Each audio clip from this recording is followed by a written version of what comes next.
Bismillahirrahmanirrahim. Assalamualaikum warahmatullahi wabarakatuh. Bapak-bapak, ibu-ibu, mas-mas, mbak-mbak, khususnya adik-adikku sekalian yang dirahmati Allah dimanapun Anda berada. Kembali di IIP Channel bersama saya IIP Wijayanto. Kali ini kita akan membahas tema 3 hal yang jangan sampai mantan tahu ketika ia mengkhianatimu dan kamu masih berharap ia kembali. Jadi kita berharap mantan untuk kembali kepada kita. Ada 3 hal yang jangan sampai kita curhatkan, jangan sampai kita posting di media sosial kita. Karena kalau sampai kita ceritakan, itu tidak akan membuat mantan tersentuh, tidak akan membuat mantan tergerak untuk kembali. Yang ada dia justru akan semakin menjauhi kita, bahkan tidak pernah mau mengenali kita lagi. Yang pertama, ketika perpisahan itu terjadi ya, misal mantan ini memang cuman memanfaatkan kita. Sehingga pada saat dia mengkhianati kita, kita tidak punya apa-apa, tabungan kita habis ya. Tapi kita menyadari betul bahwa mantan ini adalah orang yang matre. Bagi dia, cinta itu adalah uang.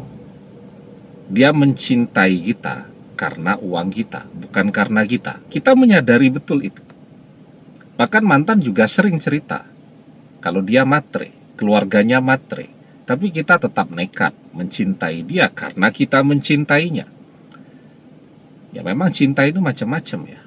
Ada orang yang mencintai karena orangnya, ada orang yang mencintai karena uangnya. Nah, kebetulan kita harus menjalani cinta yang seperti itu. Kita mencintai dia, dia mencintai uang kita. Nah, pada saat mantan cuman memanfaatkan kita, yang kita lakukan apa? Kita curhat tuh di media sosial. Kita tidak punya lagi tabungan. Selama bersama dia kita menghabiskan uang sekian ratus juta ya, dan seterusnya ya. Dan semua orang tahu jadinya begitu ya. Apakah kemudian orang-orang itu akan membantu kita? Nih, tak kasih pekerjaan nih, biar dapat ganti. Kan tidak ya. Mereka malah senyum-senyum saja itu membaca postingan kita, kan begitu. Bagaimana dengan mantan? Apakah dia merasa tersentuh dengan postingan kita, merasa menyesal sudah memanfaatkan kita, datang kemudian mengembalikan uang kita yang sudah dia belanjakan ke sana kemari? Kan tidak juga. Tetapi dengan kita posting yang demikian ya, itu akan membuat mantan memiliki penilaian terhadap kita ya. Jadi penilaiannya itu segitu aja sudah mengeluh ya. Segitu saja dihitung-hitung dan seterusnya. Padahal dia tidak pernah tahu tuh, untuk mencari yang segitu aja kita jungkir balik tuh bekerja bertahun-tahun. Tetapi itulah mantan. Mantan itu orangnya matre. Ya. Kalau kita kemudian mengeluh ya dengan uang yang bagi mantan tidak seberapa, bagi kita banyak, bagi mantan tidak seberapa. Nah, itu akan membuat dia semakin mantap, semakin yakin untuk menjauhi kita. Tetapi kalau yang kita tampilkan santai-santai saja, ya uang bisa kita cari lagi, dan terus yang kita posting adalah kesuksesan kita dalam bisnis, pekerjaan kita, ya kita bisa beli begitu banyak hal sekarang dan seterusnya. Nah itu tuh yang justru akan membuat mantan memikirkan ulang pilihannya berpisah dengan kita. Kok sekarang tambah kaya ya? Nah, jadi memang seni menghadapi orang yang mencintai karena matre dengan orang yang mencintai karena dia memang cinta itu amat sangat berbeda. Ya. Jadi kalau menghadapi orang yang matre, kita tidak boleh menunjukkan bahwa kita tidak punya apa-apa. Kalau memang sedang tidak punya apa-apa, ya tidak usah posting. Ya, kita posting sesuatu ketika kita sukses. Karena kita tahu persis kita bisa menundukkan dia kalau uang kita banyak lagi seperti dulu atau bahkan lebih banyak lagi. Ya. Kemudian yang kedua yang jangan sampai mantan tahu. Ketika perpisahan itu terjadi kita drop. Jadi sakit-sakitan. Ya, jadi susah makan, ya. Susah tidur dan seterusnya. Biarkan saja. Itu cukup kita yang tahu. Itu harus kita tundukkan. Tidak nafsu makan harus kita paksa karena badan kita membutuhkan makanan. Ya. Tidak bisa tidur, ya bagaimana caranya? Agar kita bisa tidur karena tubuh kita membutuhkan istirahat agar bisa bugar kembali. Kalau terpaksanya ada sakit-sakit sedikit, tidak usah diposting. Karena zaman sekarang orang tidak mau punya pasangan yang penyakitan.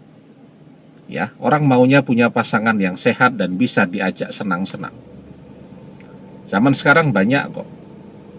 Ya, istri, suaminya penyakitan, minta cerai. Suami juga begitu. Istrinya sakit-sakitan, dia ceraikan.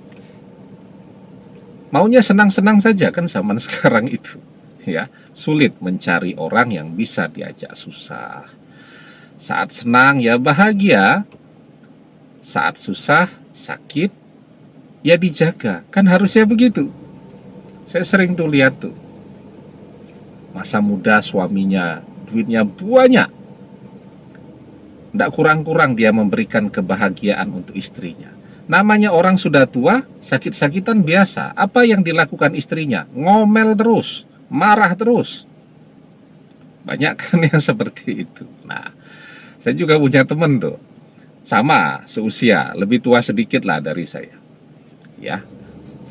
Seusia kita ini umur pertengahan 40-an ya. 44, 45 tahun itu kan mulai rabun. Ya, kalau saya tuh rabun dekat ya, membaca dekat. Nah, kalau teman saya itu rabun jauh. Nah, teman saya ini dulu punya istri siri.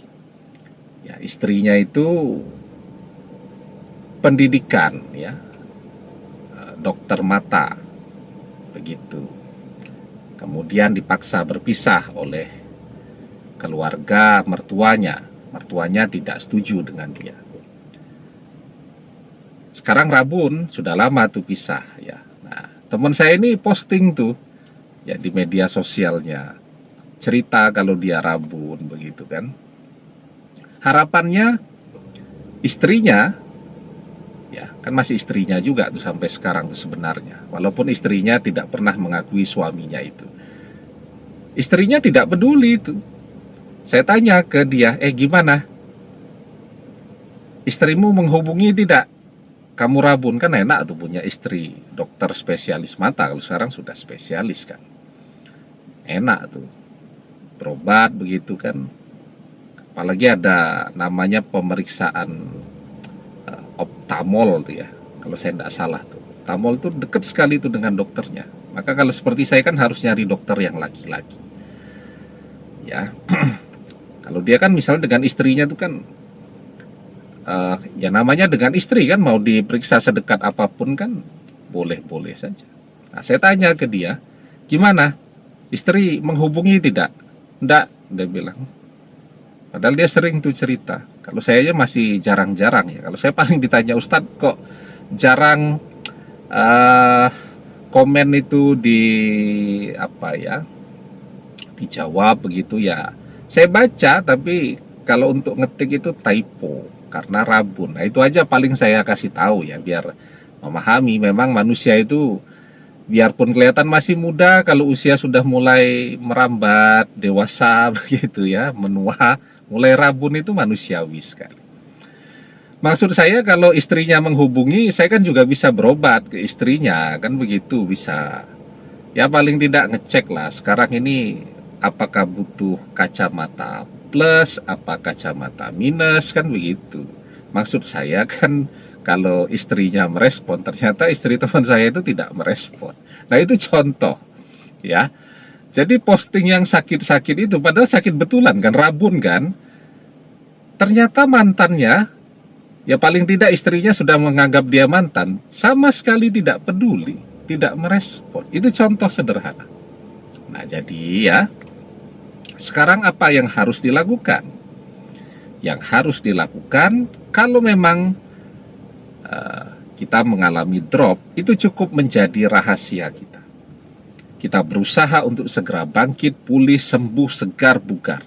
Yang kita posting yang senang-senang saja, yang bahagia-bahagia saja.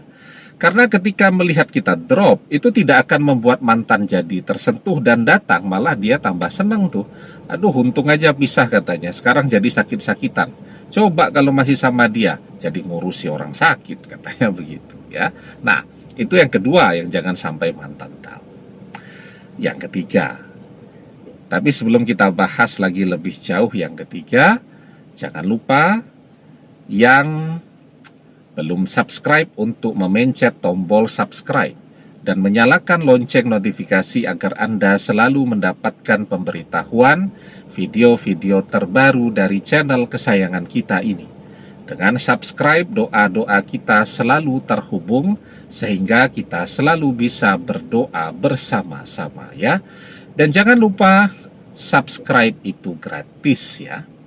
Nah, kemudian yang ketiga, jangan sampai mantan tahu apa yang kita rasakan. Apakah kita membenci dia, apakah kita kecewa kepada dia, apakah kita marah kepada dia, atau kita merindukan dia, itu cukup jadi rahasia kita. Mantan tidak akan pernah penasaran dengan kita kalau apa yang jadi isi hati kita itu kita posting di media sosial kita. Kita kangen ya, kita nangis, merindukan mantan dan seterusnya. Atau apa yang ada di dalam hati kita itu tercermin dalam puisi-puisi kita yang kita posting di media sosial kita. Mantan jadi tidak penasaran. Kapan mantan penasaran? Ketika apa yang ada di dalam hati kita itu menjadi rahasia kita. Nah itu tuh yang akan membuat dia jadi penasaran ya. Dia melihat perpisahan itu membuat kita tambah keren, tambah kaya. Dan apa yang ada di dalam hati kita tidak pernah kita ceritakan kemana-mana. Nah, dia pengen tahu tuh. Di situ tuh mantan akan berusaha untuk mencari tahu. Dia akan menghubungi teman kita, sahabat kita. Siapa tahu kan kalau kita pernah curhat kepada mereka. Nah, jadi kalau kita menginginkan mantan kembali, 3 hal ini jangan sampai mantan tahu. Ya. Dan teruskan berdoa agar mantan sadar. Berdoa dengan keyakinan bahwa mantan adalah jodoh kita, bahwa doa kita agar mantan kembali akan segera terkabul. Yakin doanya, jangan ragu-ragu. Ya. Karena itu kita berdoa dengan hati yang yakin bahwa mantan akan segera kembali. Di dalam sebuah hadis kita diajarkan ud'ullaha wa antum muqinuna bil ijabah wa'lamu annallaha la yastajibu du'a'an min qalbin ghafilin lahin. Berdoalah dalam keadaan yakin bahwa doa terkabul dan ketahuilah sesungguhnya Allah tidak mengabulkan doa dari hati yang lalai lagi berpaling. Ya. Demikian, semoga bermanfaat. Wallahu a'lam bissawab, billahi taufik wal hidayah. Assalamualaikum warahmatullahi wabarakatuh.